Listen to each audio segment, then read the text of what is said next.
साथियों नमस्कार। एक बार पुनः स्वागत है आपके इस चैनल देसी लल्लन टॉप यूट्यूब चैनल पर।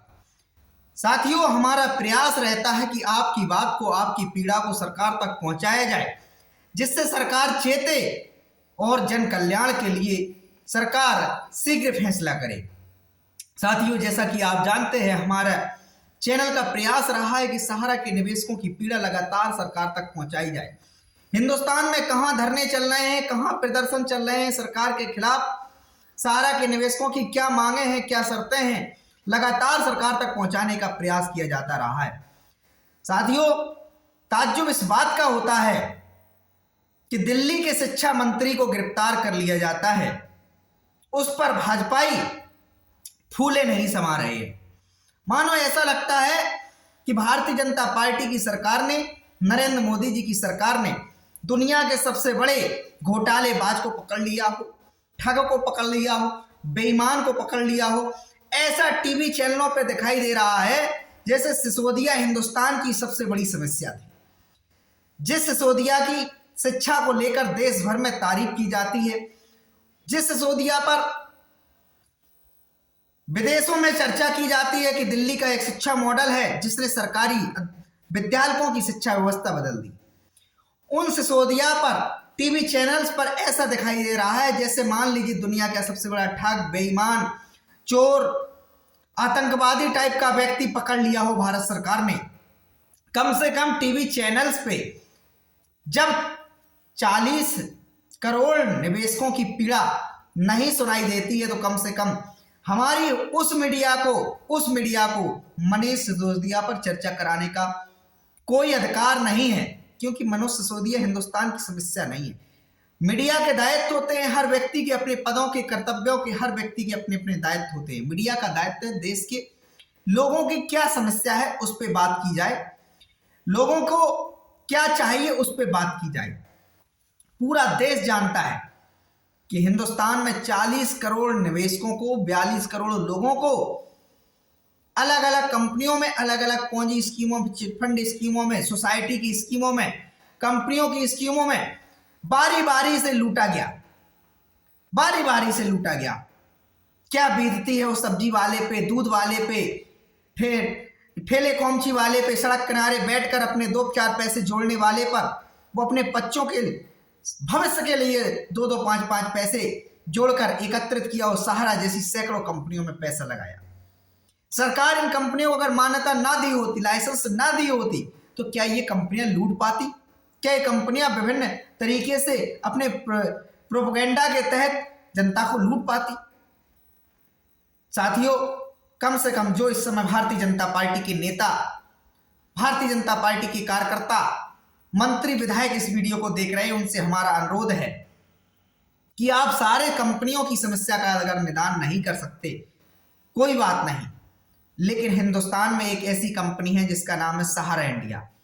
उसके पास संपत्तियां आज हैं जो निवेशकों को देनदारियां हैं उससे कई गुना उनके पास संपत्तियां हैं, पैसा है। ऐसी क्या सरकार के पास अड़चन आ रही है कि निवेशकों द्वारा धरने प्रदर्शन किए जा रहे हैं, सैकड़ों की, हजारों की संख्या में शिकायतें भेजी जा रही हैं, सरकार के कानों में जूं नहीं रेंग रही है, नेताओं के कानों में जूं नहीं रेंग रही है?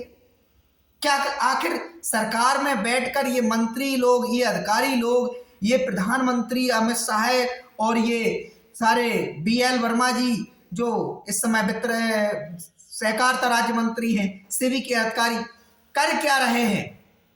आपसे क्या उम्मीद की जाए? एक तरफ उत्तर प्रदेश के मुख्यमंत्री योगी जी कहते हैं कि भूमाफियाओं को मिट्टी में मिलाने का काम करेंगे, और भूमाफियाओं को मिट्टी में मिलाया जा रहा है। क्या भूमाफिया ही सरकार की प्राथमिकता में रहेंगे? क्या जिन लोगों ने जनता को बारी बारी से ठगा, लूटा और उस पैसे से बड़ी संपत्तियां अर्जित की, तो क्या वो भूमाफिया नहीं है? क्या वो ठग नहीं है? क्या वो बेईमान नहीं है? क्या वो कानून के खिलाफ काम करने वाले लोग नहीं है? उनको कम मिट्टी में मिलाने का काम किया जाएगा, कम मिट्टी में मिलाने का काम किया जाएगा। हिंदुस्तान की समस्या सिसोदिया नहीं है। अपनी चंद वोटों की खातिर, अपनी राजनीति चमकाने के लिए, किसी विपक्षी नेता को नीचा दिखाने के लिए ये राजनीति चलती रहेगी, लेकिन जन कल्याण के लिए हमारे इस वीडियो के माध्यम से आपसे हाथ जोड़कर प्रार्थना है, हाथ जोड़कर विनती है कि कृपया करके सहारा के निवेशकों की समस्या पर ध्यान दीजिए। लोग बहुत परेशान हैं, उस पीड़ा को मरहम लगाने का आप लोग काम कीजिए, योगदान दीजिए, उनकी कैसे डूबी हुई पूंजी सहारा से वापस आए। चंद लाइनें हमने अलग से लिखी हुई हैं, वो इस वीडियो में मैं रखना चाहता हूं। सिसोदिया पर बुलबुला उठ रहा है भाजपाइयों को, सहारा निवेशकों से क्या बुराई। टीवी को देखकर ऐसा लग रहा है जैसे कोई दुनिया का सबसे बड़ा घोटालेबाज को सरकार ने पकड़ लिया हो। ऐसा लग रहा है जैसे मनीष सिसोदिया ने भारत को करोड़ों लोगों को क्षति पहुंचाई हो। करोड़ों लोगों को ठगने वाले, गुमराह करने वाले सहारा समूह के डायरेक्टर आजाद पंछी की तरह उड़ रहे हैं। हजारों एफआईआर, धरने, प्रदर्शन, मुकदमे, लेकिन न सीबीआई को चिंता है, न ईडी को कोई चिंता है। सेबी को तो मानो ऐसा है कि 15 लाख लोगों का रोजगार छीन लिया। सहारा में 15 लाख लोगों को सेबी सहारा विवाद के कारण रोजगार छीन गया। सेबी को तो मानो ऐसा है जैसे कोई चिंता ही नहीं हो, 15 लाख लोगों का रोजगार छीन लिया, और ऐसे समझ रही है सेबी कि उसके पास सहारा समूह के निवेशकों का पैसा जो जमा है, मानो सेबी के अधिकारियों ने बड़ी मेहनत करके कमाया हो उस पैसे को। सरकार को शर्म आनी चाहिए, जब जनता के हितों की बात आती हो तब मुंह में दही जम जाता है, और जब जनता से वसूलने की बात आती हो तो मिनटों में जीएसटी लागू हो जाता है, मिनटों में नोटबंदी लागू हो जाती है, लेकिन जब जनता को देने की बारी आती है तो सरकार मुंह दुकाए फिरती है, मुंह छिपाए फिरती है। हम सरकार से इतना कहना चाहेंगे, श्रीमान जी, करोड़ों लोगों के सपनों से जुड़ा हुआ मुद्दा है सहारा के निवेशकों का भुगतान नहीं होना। लाखों लोगों का रोजगार चला गया सहारा सेबी विवाद के कारण। इस मामले की गहराई को समझिए। न सीबीआई न ईडी कोई अभी तक निवेशकों के लिए कोई काम नहीं कर सका।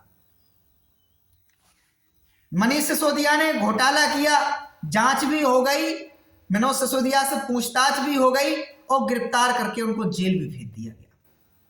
लेकिन सहारा के मामले में बात करें, सहारा की 9 कंपनियों की एसएफआईओ जांच कर रहा है, लेकिन जांच ही चल रही है। अभी तक कोई देश के नागरिक को जानकारी एसएफआईओ की तरफ से नहीं दी गई कि उन्होंने अपनी जांच में क्या पाया। अभी तक किसी भी सहारा के डायरेक्टरों को हिरासत में न एसएफआईओ ने लिया, न सीबीआई ने लिया, न ईडी ने लिया। चल क्या रहा है इस देश के अंदर? इस देश के लोगों को न्याय के नाम पर क्या हो रहा है? लोकतांत्रिक देश में जनता को क्या इस प्रकार से विवश किया जाएगा?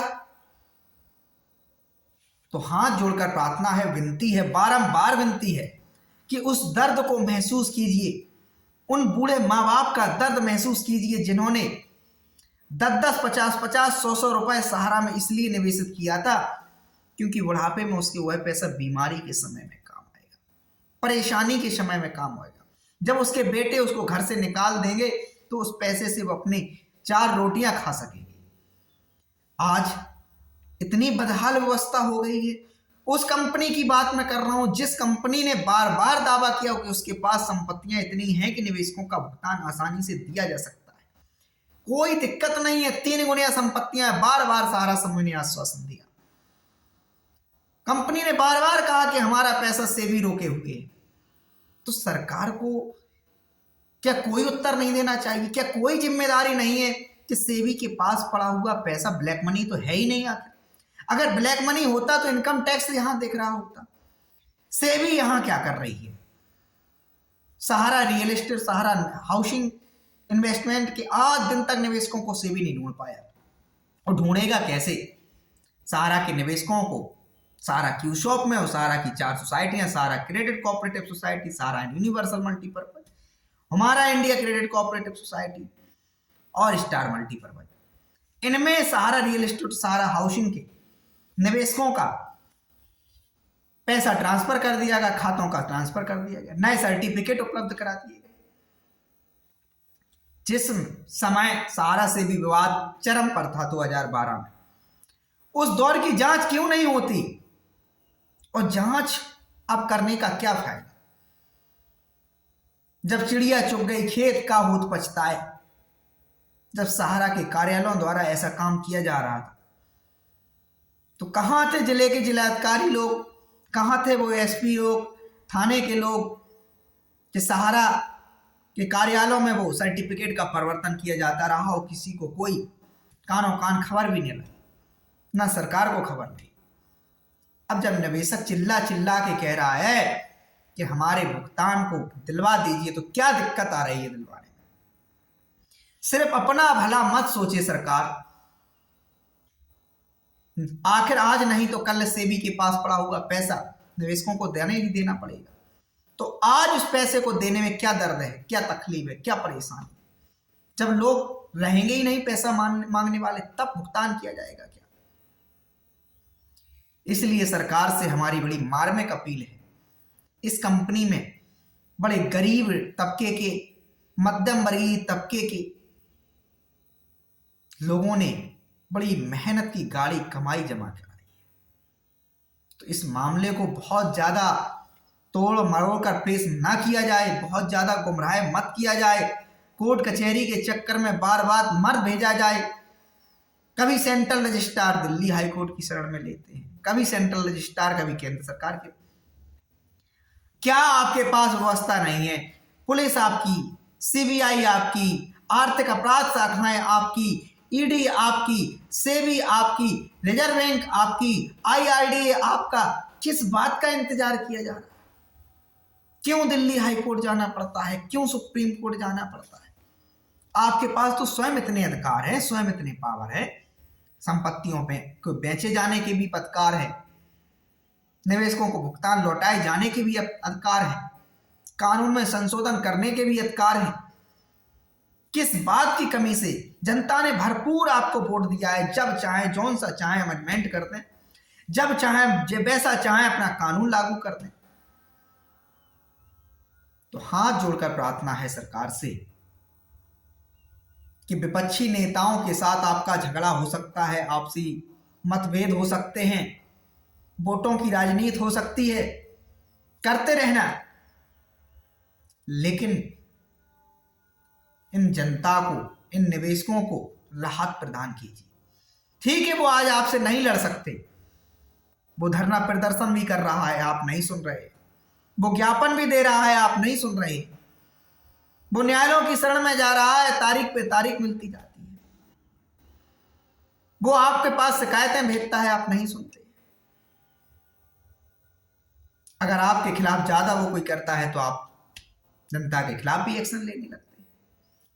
ठीक है, आज वो नहीं लड़ सकता है, लेकिन वक्त की लाठी बहुत मजबूत होती है, इसलिए उस पर भी गहन किया जाए। और खास करके भारतीय जनता पार्टी के तो लोग कहते हैं हम सनातनी लोग हैं, हिंदुत्ववादी लोग हैं, भगवान में भरोसा करने वाले हैं, ईश्वर के प्रति ईमानदार हैं।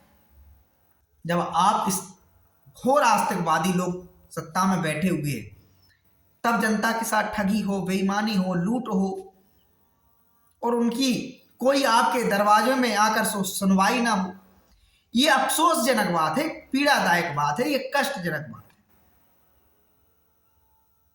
उस कंपनी की मैं बात कर रहा हूं जिस कंपनी ने दावा किया कि हमारे पास निवेशकों की भुगतान करने के लिए 3 गुना संपत्तियां हैं। ऐसा क्या व्यवधान आ रहा है पिछले 5 वर्षों से कि निवेशकों को उस कंपनी से पैसा नहीं मिल पा रहा है जिस कंपनी के पास संपत्तियां हैं, धन भी है। दुनिया देख रही है कि सेबी के पास सहारा समूह ने पैसा जमा कराया है और वो ब्याज सहित आज वो पैसा 25-27 हजार करोड़ रुपए हो गया है। दुनिया ये भी देख रही है, ये भी देख रही है सेबी निवेशकों को नहीं ढूंढ पाया, तो पैसा तो जनता का ही है। भले ही सहारा समूह ने जो काम किया, एक कंपनी से दूसरी कंपनी, दूसरी कंपनी से तीसरी कंपनी, यहां से वहां के खातों को ट्रांसफर करना, सर्टिफिकेट का कन्वर्जन करना, सहारा ने यह भी वहां दावा किया कि ये तो तमाम सारे अन्य वित्तीय संस्थानों में भी होता है। बैंक में जाओ तो बैंक वाले भी कहते हैं, अगर एफडी तोड़ने जाओ कहते हैं 50,000 ले लो, 20,000 रुपए यहीं छोड़ दो, इसका बॉन्ड बना देते हैं, फिक्स कर देते हैं। ये सहारा के द्वारा तर्क दिए गए। तो सहारा ने कहा हमने तो व्यवसाय किया, निवेशकों को समझाया, उनको हमारा प्लान पसंद आया, उन्होंने अपने सर्टिफिकेट को एक कंपनी से दूसरी कंपनी में ट्रांसफर करवा लिया। तो कब सरकार जागेगी? सैकड़ों की संख्या में यूट्यूबर लोग प्रयास कर रहे हैं सरकार तक तकलीफ पहुंचाने का। सरकार कहती सोशल मीडिया की बहुत ताकत होती है, तो सोशल मीडिया की ही सुन लो। शायद आपके पास जो हजारों की संख्या में रजिस्ट्रियां निवेशकों ने भेजी, उसका असर नहीं हो रहा हो तो सोशल मीडिया की सुन लो। धरना प्रदर्शन जो निवेशक कर रहे हैं उसका असर नहीं हो रहा तो सोशल मीडिया। यहां तक कि लोगों ने आत्महत्याएं की, तब भी सरकार पे असर नहीं पड़ा। तो इसलिए हाथ जोड़कर सरकार से प्रार्थना है, हमारी भी यह पीड़ा है, तमाम सारे भारतीय जनता पार्टी के जो बूथ के कार्यकर्ता हैं, छोटे छोटे कार्यकर्ता हैं, जो गांव देहात से जुड़े हुए हैं, जिन्होंने भारतीय जनता पार्टी के लिए त्याग किया, मेहनत किया, वो तो कम से कम उम्मीद रखते हैं अपनी सरकार से कि हमारा पैसा सरकार दिलाएगी। हजारों की संख्या में, लाखों की संख्या में भाजपा के कार्यकर्ताओं को, भाजपा के स्थानीय नेताओं का पैसा सहारा में निवेश है। तो बस इतना ही सी गुहार है इस वीडियो के माध्यम से। हमारे इस वीडियो को आप लोग शेयर कर दीजिए करें, जिससे तमाम सारे जो सरकार के नेता हैं, अधिकारी हैं, इस पर गौर करें और शीघ्र समस्या का समाधान निकालें। धन्यवाद।